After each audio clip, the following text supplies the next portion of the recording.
இன்றைய நாள் உலக சுகாதார தினம். அதாவது ஐக்கிய நாடுகள் சபையினுடைய ஒரு அங்கமாக இருக்கக்கூடிய ஒரு அமைப்பு தான் வேர்ல்ட் ஹெல்த் ஆர்கனைசேஷன் சொல்லக்கூடிய WHO உலக சுகாதார நிறுவனம்.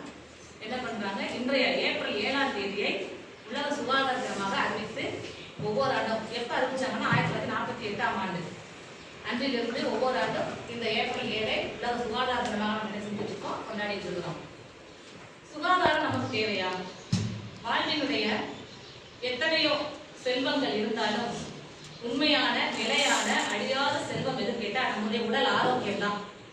இததான் விலை மதிப்பெற்ற செல்வம், உண்மையான செல்வம். நம்முடைய உடல் எந்த அளவுக்கு தூய்மையா பாதுகாப்பா நோயற்ற வலிமையான உடலா உறுதியான உடலா இருக்குதோ அவன் தான் உண்மையான பணக்காரன், உண்மையான கோடீஸ்வரன். அதுதான் உண்மையான செல்வம். அப்போ நம்ம படிச்சிருப்போம், சுவர் இருந்தால்தான் சித்திரம் வரைய முடியும். இந்த உடல் உங்களுக்கு ஆரோக்கியமானதாக இருந்தால் மட்டுமே நீங்கள் உங்களுடைய திறனை மேம்படுத்தி கல்வி கற்றலில் உங்களுடைய நினைவாற்றலை செலுத்த முடியும். சரியா? அப்போ உன்னுடைய ஸ்டெமினோ பவர், உடலுக்கு சக்தி வாய்ந்த உடல் இருந்தால் மட்டுமே நீ எந்த ஒரு வேலையும் முழுமையாக செய்ய முடியும். அப்போ உடலை நம்ம என்ன செய்யணும், பேணி பாதுகாக்கணும். உடல் நலத்தை கண்டிப்பாக எல்லாரும் போக வேண்டும். அப்ப அந்த உடல் நலத்துக்கு தேவையான நல்ல சத்தான உணவுகளை நாம் எடுத்துக்கொள்ள வேண்டும். அறுசுவை உணவுன்னு சொல்லுவோம், அதோட சமச்சீர் உணவுன்னு சொல்லுவோம்.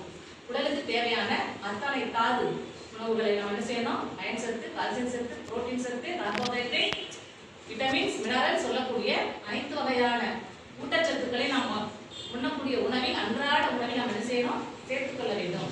அப்படி சேர்த்துக் கொண்டால் மட்டும்தான் நமது உடல் நல்ல வலிமையானதாகவும் நோயற்ற உடலாகவும் இருக்கும். சுகாதாரம், அதாவது உடல் சுகாதாரமா இருக்கிறதுக்கு நம்ம உடலை உள்ள வளர்ப்பது உணவு. வெளிப்புற தோற்றம், வெளியிலிருந்து நம்மை நோயிலிருந்து பாதுகாப்பதற்கு உடல் ஆரோக்கியமா இருக்கணும் இல்லையா? அப்ப தூய்மையாக வைத்துக் கொள்ள வேண்டும். அதற்காக தான் 2000 வருஷத்துக்கு முன்னாடியே திருவள்ளுவர் என்ன குரல்ல எப்படி பதிவிட்டிருக்கிறாரு, அகன் தூய்மை வாய்மையால் காணப்படும், புறத் தூய்மை நீரால் அமையும், அகன் தூய்மை வாய்மையால் காணப்படும். அப்ப இந்த உடலினுடைய புற அழுக்கை நீக்குவதற்கு நம்ம என்ன செய்யறோம், குளிக்கணும். தண்ணி வச்சு நல்லா தினந்தன என்ன செய்யணும், குளிக்கணும். அதுக்கு உள்ள தூய்மை அடையணும்னா வாய்மையா பேசணும், உண்மையா பேசணும். புரியுதுங்களா? அப்படி இருக்கு, ரைட். அப்போ நாம ஒவ்வொரு நாளும் தினந்தோறும் குளித்து தூய்மையான ஆடைகளை அணிய வேண்டும். இதுதான் சுகாதாரம். உங்களுடைய சுற்றுப்புறம் சுகாதாரமா இருக்கணும், உங்களுடைய பள்ளி சுகாதாரமா இருக்கணும், உங்க வகுப்பறை சுகாதாரமா இருக்கணும். தூய்மையை எந்த இடத்திலும் எங்கேயும் கடைபிடிக்கணும். குறிப்பா இன்றைய தினம் நாம் எதை பற்றிய ஒரு விழிப்புணர்வு சொல்ல போறேன் அப்படின்னா, பெண் குழந்தைகளுக்கான மாதவிடாய் அதை பற்றிய சில முக்கியமான கருத்துக்களை உங்களுக்கு இப்பொழுது வழங்கலாம் இருக்கின்றேன். நம்ம ஒரு ஊருக்கு போகணும்னு சொன்னா எந்த ஊருக்கு போகணும், எத்தனை மணிக்கு போகணும், எந்த டயத்துக்கு எந்த பஸ் அப்படின்லாம் நோட் பண்ணிட்டு நம்ம என்ன செய்வோம், தெளிவா திட்டமிட்டு பயணத்துக்கு போவோம்.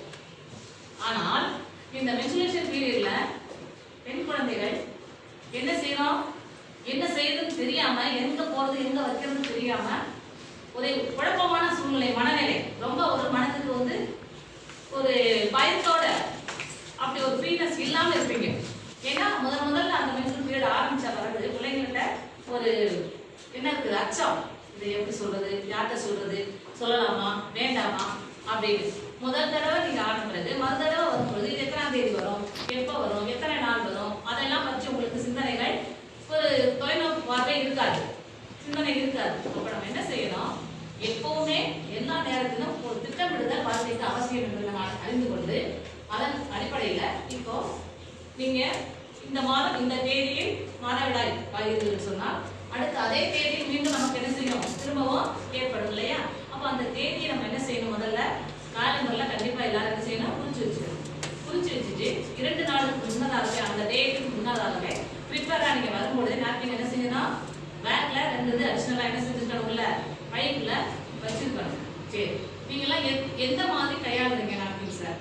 ஒரு நாளைக்கு எத்தனை முறை நீங்க பேக் மாத்துறீங்க, எத்தனை மணி நேரத்துக்கு ஒரு தடவை பேக் மாத்துறீங்க? கண்டிப்பா நம்ம பேக் வச்சோம்னா காலையில வைக்கிறீங்கன்னா ஒரு 4 ஹவர்ஸ் முடிஞ்சோடனே திரும்ப என்ன செய்யணும், அடுத்து ஒரு நாப்கின் யூஸ் பண்ணணும்.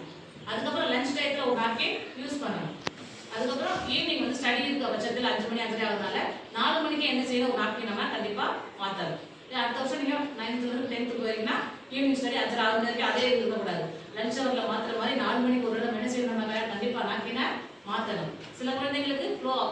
பிளட் ஃப்ளோ அதிகமாக இருக்கலாம், சில குழந்தைங்க கம்மியாக இருக்கலாம், சில குழந்தைங்க 5 நாள் அதிகமாக இருக்கலாம், சில குழந்தைங்க 3 நாள் மட்டும் வரும், 4-5 நாளில் கொஞ்சம் கொஞ்சமாக இருக்கலாம். அப்போ அவங்களுடைய உடல் பாகம் பொறுத்து பிளட் உள்ளுக்குள்ள உடம்புல எவ்வளோ ரத்தம் இருக்கோ அதுக்கேற்ற மாதிரி தான் என்ன செய்யும், பிளட் வெளியேறதும் இருக்கும். அதனால நம்ம என்ன செய்யணும், சுத்தமான நாப்கினை பயன்படுத்துவதற்கு முதல்ல புரிஞ்சுக்கணும். நாப்கினை வந்து முறையாக பயன்படுத்த தெரிஞ்சுக்கணும். எந்த அடிப்படையில் நம்ம வந்து நாப்கினை வந்து கரெக்டான முறையில் வச்சிருக்கிறோமா, அதை எப்படி நம்ம டிஸ்போஸ் பண்ணணும். எல்லா இடத்துலையும் நம்ம போட்டோம்னா அதர் பீப்புள்ஸ் கையில், அவங்களும் சுத்தம் பண்ணுறவங்க ஒரு ஹியூமன் தானே, அவங்க கையில் அவங்க அறுவல் பார்ப்பாங்க இல்லையா, மற்றவங்க யாருக்கையும் படாமல் நம்ம என்ன செய்யணும், அதை பாதுகாப்பான முறையில் என்ன செய்யணும், நம்ம டிஸ்போஸ் பண்ணணும். சரிங்களா? கண்ட இடத்துல அதை போடக்கூடாது.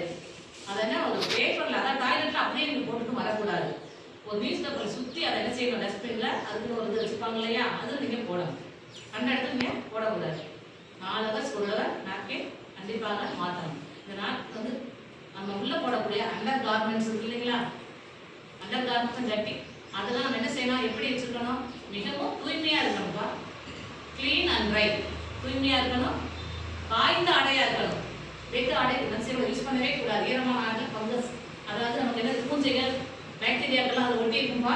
அப்போ அதெல்லாம் அதன் மூலமாக அது நம்மளுடைய பிறப்பு வழியே உள்ளே செல்லும் பொழுது அது என்ன ஆகும், நம்மளுடைய யூட்ரஸ், பெண் குழந்தைகளுக்கு எது முக்கியமான உடல் உறுப்பு, கருப்பை, யூட்ரஸ் சொல்றோம் இல்லையா, அந்த கருப்பையில போய் இன்ஃபெக்ஷன் ஆகும். நீங்க தூய்மை இல்லாம அந்த நாப்கின் யூஸ் பண்ணும்போது, ஜட்டி யூஸ் பண்ணீங்கன்னா நாப்கின் என்ன ஆகுது, உங்களுக்கு யூட்ரஸ்ல ஒரு இன்ஃபெக்ஷன் உண்டாகி சின்ன சின்ன சிஸ்ட் சொல்லக்கூடிய கட்டிகள் உண்டாகும். அது கர்ப்பப்பையில வெளியில வாயில கட்டிகளால் ஏற்பட்டு பின்னாலே வாழ்வினாலே குழந்தை பேர் அடைவதில் ஏற்படக்கூடிய பல பிரச்சனைகளை வைக்கும். அது வந்து பின்னாடி உங்களுக்கு மிகப்பெரிய தீமை விளைவிக்கும். அதனால இப்ப நீங்க இப்பதான் above 9 years மேல இருந்து இப்ப உள்ள குழந்தைகள்லாம் மென்சுரல் பீரியட் ஆரம்பிச்சிடுறாங்க. 9 வயசு மேலே ஒரு 5th முடிச்சோடனே கொண்டுறாங்க குழந்தைங்களாம், பெரிய குழந்தை இருக்காங்க. அப்போ அந்த குழந்தைங்களாம் ரொம்ப விழிப்புணர்வா என்ன செய்யணும் அப்படிங்கும்போது, அவங்களுடைய 9ஆவதுல இருந்து 12ஆவது படிப்புக்குள்ள எத்தனை வருஷங்கள், அப்ப அந்த வருஷங்கள் அவங்க நாப்கின் யூஸ் பண்ணா பள்ளி வந்தாகணும். அப்ப அந்த நாப்கினை பயன்படுத்துறது முறையா பயன்படுத்தணும், தூய்மையா பயன்படுத்தணும், பாதுகாப்பா பயன்படுத்தணும், ஜட்டிகளை முறையான முறையில காய வச்சு துவைச்சு பயன்படுத்தணும், அது முறையான முறையில டிஸ்போஸ் பண்ணணும். இதெல்லாம் கண்டிப்பா நீங்க பயன்படுத்தணும். இல்லைன்னா பின்னாடி வாழ்வில் திருமணமான பிறகு உனக்கு பல கஷ்டங்கள் ஏற்படும். அதை தவிர்ப்பதற்கு விழிப்புணர்வை கண்டிப்பாக என்ன செய்யணும். பெண் குழந்தைகள் இந்த மாதவிடாயை பற்றி பயப்பட தேவையில்லை, அச்சப்பட தேவைன்னா, கவலைப்படக்கூடாது. இது யூஸ்ஃபுல்லா ஒவ்வொரு குழந்தைக்குமே ஒரு குறிப்பிட்ட ஏஜ் வந்தோம்னா இப்போ இதோம்னா இது ஆர்டினரியான ஒரு வாழ்க்கை ரொட்டீனான ஒன்று தான், புதுமையான செயல் கிடையாது. அதனால தூய்மையான ஒரு நாப்கினை தான் யூஸ் பண்ணணும். எங்கே போனாலும் நாப்கின் அடிஷனலாக கையில் வச்சிருக்கணும். பள்ளிக்கு வந்தாலும் சரி, வேற எந்த ஃபங்க்ஷனுக்கு போனாலும் சரி, விளையாட போனாலும் சரி, எப்பொழுதுமே அவங்க கைவசம் ஏதாவது இருக்கணும்.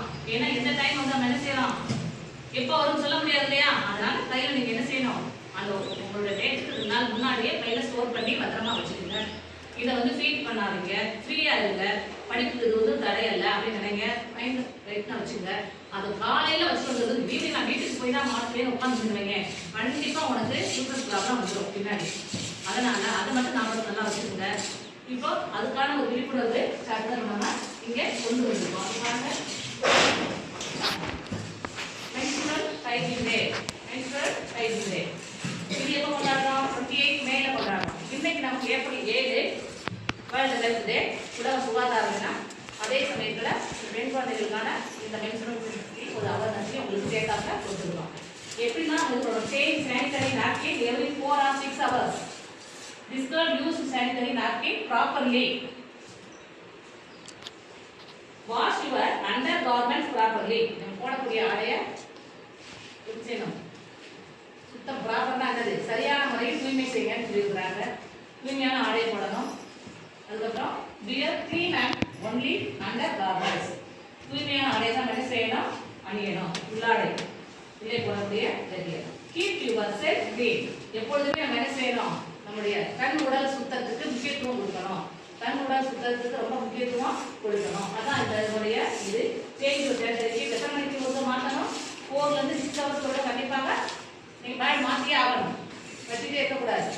வகுப்புல சாருக்கான எப்படி போய் கேட்க, வெளியில் போகிறது பர்சனல் சார் கேட்டு போகணும். கேட்டுச்சுன்னா கேட்பீங்க, இதே ஜென்ஸ் சாராக போய் கேட்டுக்கிறது கொஞ்சம் சங்கோஜமாக இருக்கும். அப்போ என்ன செய்யணும், நீங்கள் இந்த மாதிரி ஏதாவது ஃப்ரீ ஃப்ரீயா என்ன செய்யணும் சொல்லிட்டு போய் கண்டிப்பா என்ன செய்யணும் மாற்றணும். அதை மறந்துட்டு பயந்துட்டு உட்கார்ந்து இருக்காங்க வகுப்பறையில.